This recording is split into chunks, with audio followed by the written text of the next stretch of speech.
Hey, ladies and gents, it says Wiz here, back from Legion's Con, fully recovered, didn't get the con crud, didn't get COVID, and I opened up the surprise Figura Obscura drop, and I'm going to have it ready for this review. It's Thoth from the Gods of Ancient Egypt line. Now, we've already gotten Bastet, and we've already gotten Anubis. So this was just a surprise right out of the blue. They say they're going to throw us some curveballs with Figura Obscura. It wasn't a surprise that we got a Gods of Ancient Egypt.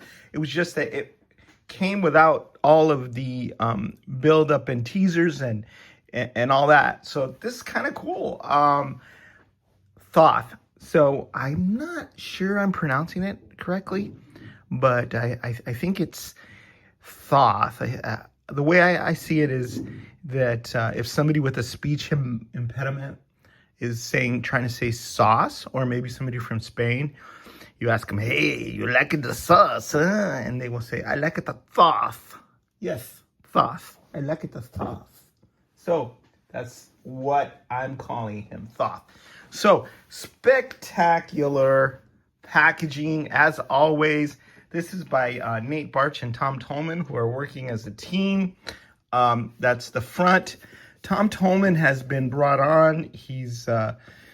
Nate will sometimes serve as art director because his duties are, he's doing more concept stuff now. And so Tom Tolman helps with the packaging, but their styles mesh so well that you can't tell who is doing what. But very, very cool. I love this image of the ibis, and then I guess like someone worshiping him. I don't know that much about this god of ancient Egypt, but I do know that he's spectacular. And he comes with this cover, the slip cover with the magnetic snaps, right? And then here's a bunch of information that I'm gonna let you read because my eyes are old. So if you can just pause and read that, that'll tell you everything you need to know about Thoth. Not only that, it comes with more literature and historical reference.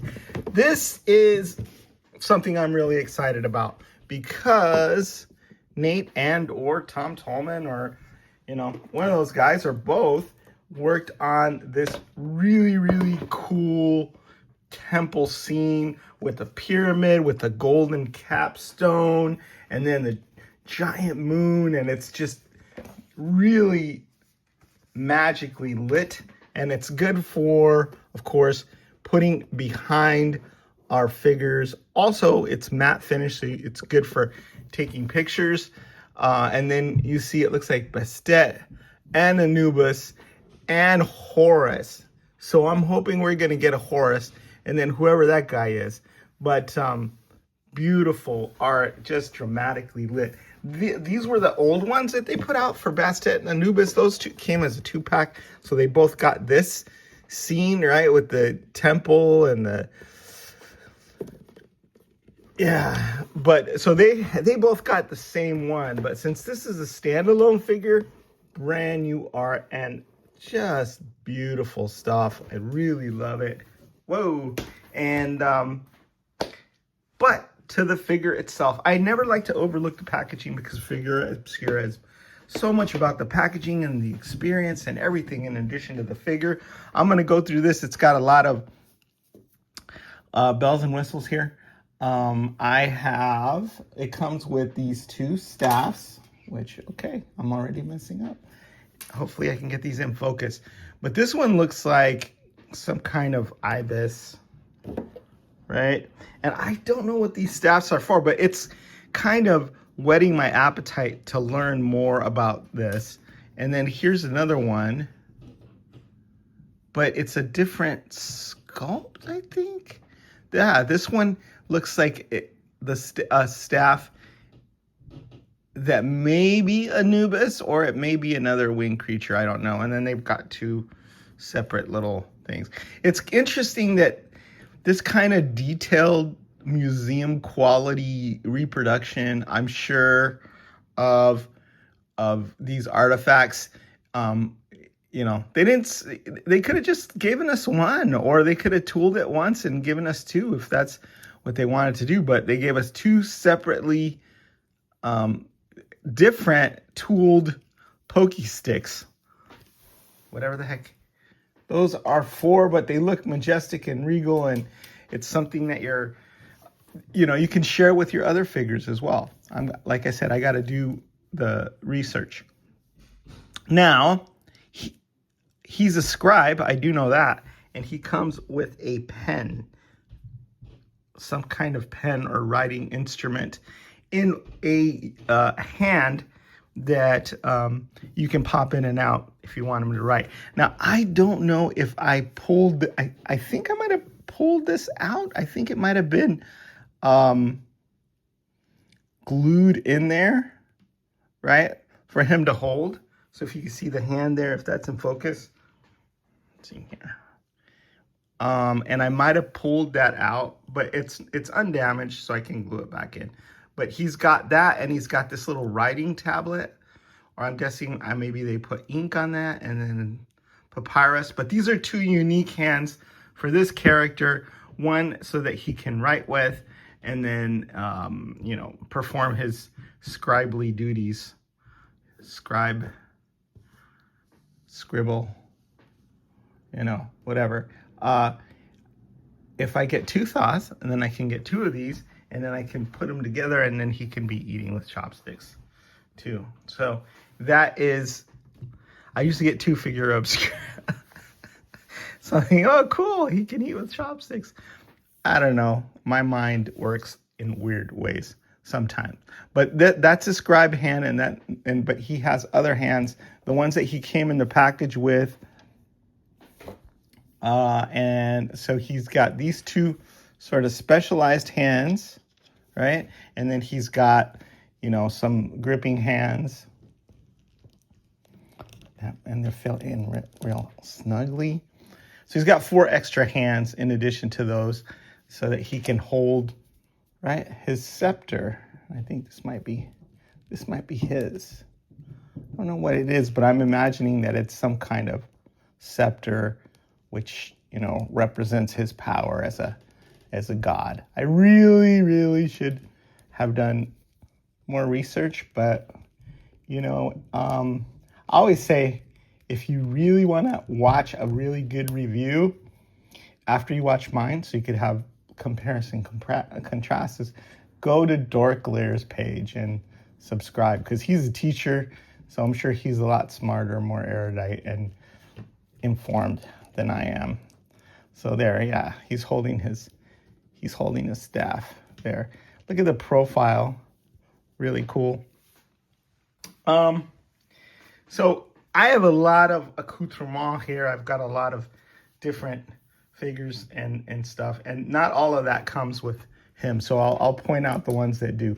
The scribe hand, the hand with the tablet, these two scepters or staffs, this extra neck, because he comes with a head that looks like he's been carved out of stone, so like a stone idol or whatever come to life, which is kind of cool. And then he comes with this look, which is a more it looks like an actual ibis, right? The ibis bird, because it's got feathers and stuff. But they took the time to just give us this extra stone neck so that he doesn't have a feathery neck attached to the stone head. Here's the stone head.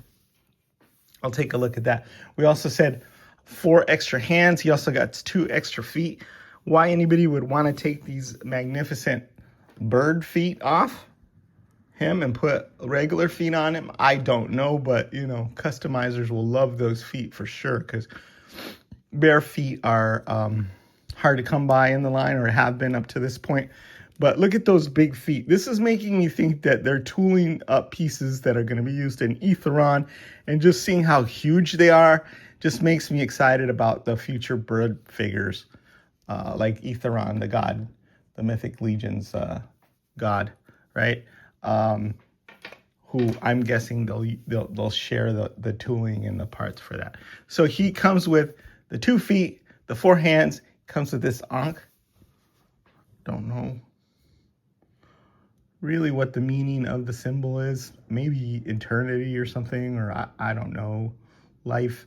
But it's an important symbol in Egyptian iconography, and so he comes with that he can hold. Also very, very cool. And then he comes with this little bird, or the bird figure. Like, you can see back there that Anubis came with the big jackal and the big pieces, but this is kind of painted in a similar fashion, where it looks really old and it looks like a museum piece. So I have this museum set up, and I think that's what I'm going to try to recreate, is kind of a Egyptian museum, because I love going to the Egyptian museum exhibits. Every time there's one in my area, or even a little bit out of the area, I go out of my way to go. And I just love the beauty of the art of ancient Egypt. Comes with this book as well, the Figura, Obscura, the Gods of Ancient Egypt book, right? Full color, glossy, and, you know, all the information you're going to want about Thoth. Very cool illustrations. So I've got to do some homework, and I've got to get into the book of Thoth. There's a curse. Man, this is so cool. So yeah, we got books with our other Figura Obscura, and so we have one here, little comic book. So there's that as well as the extra head.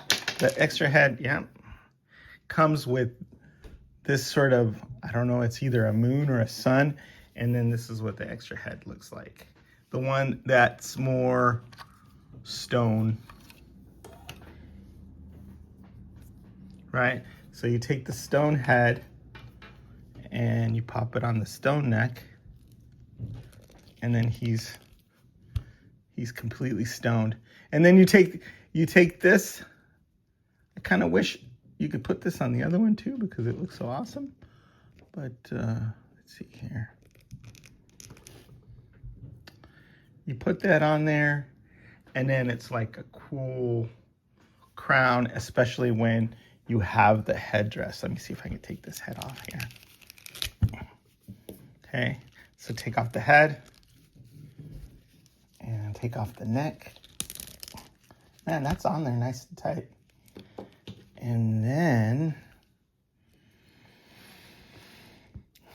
the collar piece is soft, so that's easy enough to take off.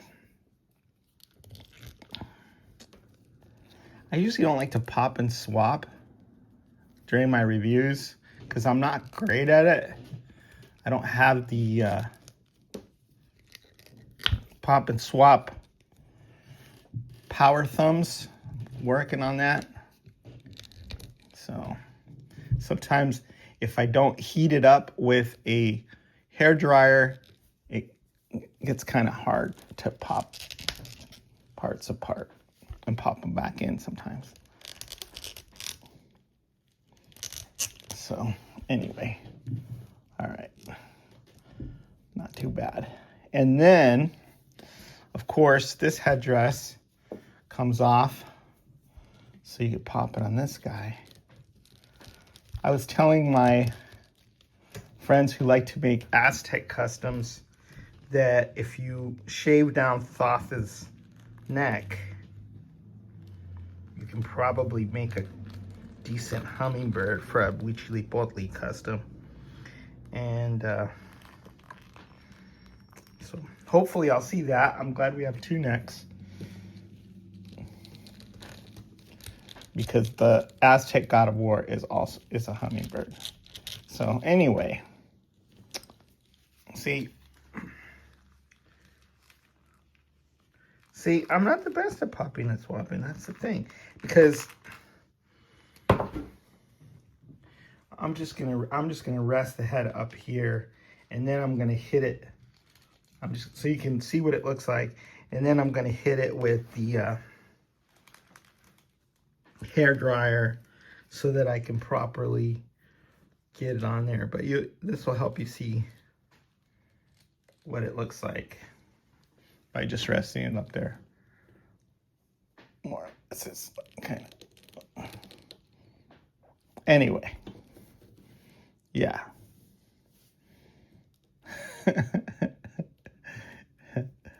Wait a second, the head's gonna pop off. No, but I don't know which head I like better.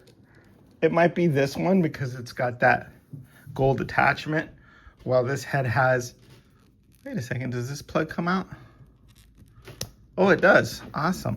So yeah, so okay, this is the stone head, and it has this attachment on there. And then you can either have that on the top or have this golden moon with the crescent.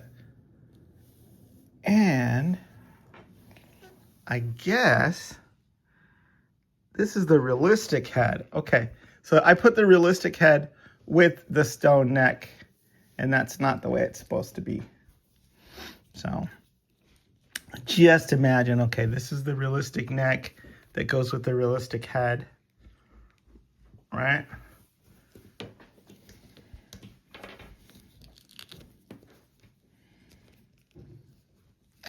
It's odd though, because I thought that the feathered neck was on the head that came in the package.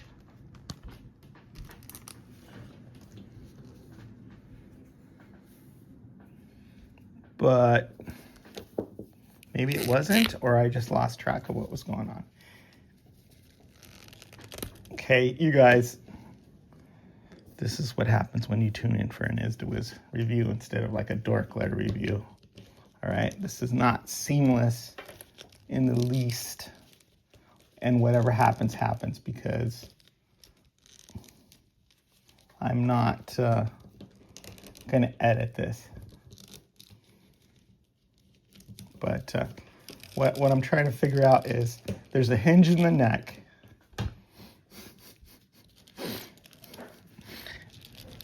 I'll tell you one thing, these parts are tight, and you want to hit them with a hairdryer before futzing with them too much. So it's always a good idea to hit these parts with a hairdryer without futzing, so you don't futz with them too much. So that's the neck.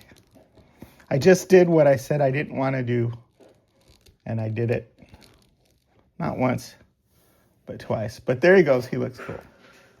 Looks super cool. Want to point out the soft goods on here. It's a very, very simple loincloth and then just skirt.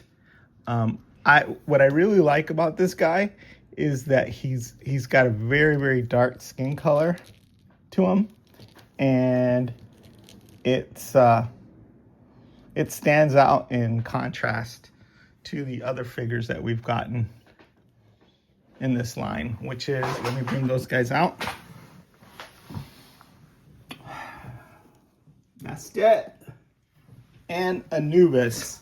So they all have nice dark skin tones, but there's slight variations on them. And he's the absolute darkest one, and he looks glorious. And you can see how they all have their own loin pieces. It looks like they might share this collar. Oops. Like I said, I need to get my hair dryer out so I can pop those in really well. I apologize to anyone who's had to bear with me through my pop and swapping fiascos here, but there they are. Very cool. Thoth looks taller than the rest of them because he has that ornamental headpiece up top.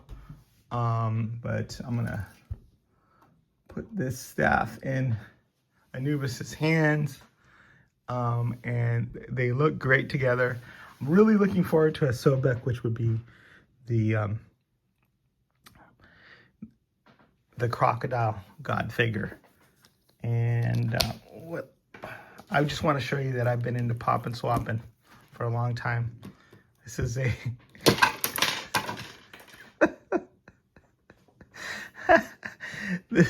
this is a figure that I made that I popped and swapped. A head that I bought like at a gift shop or something on this DCUC figure. So, all right, guys, I have taken up enough of your time. I'm just gonna say, is the Wiz signing out. If you want to stick around and watch me futz around with these more, so I can get them in there properly. What all reviewers do is buy 2 figures so that you have them ready to show all their alternate looks and you're not struggling to pop and swap stuff. But anyway, that's pretty close. You get the idea. All right. I'll do better on my other reviews. Promise I won't knock down as many figures. It's just that, yeah, I'm back from Legion's Con. Had a great time. Still, you know, a week later, but I'm an old man, so it takes a while to recover. Yeah. The other good thing about this is it's got those big feet, so it's easy for it to stand as opposed to, you know, the smaller feet on the feline characters. That's it. Is Dwiz signing out.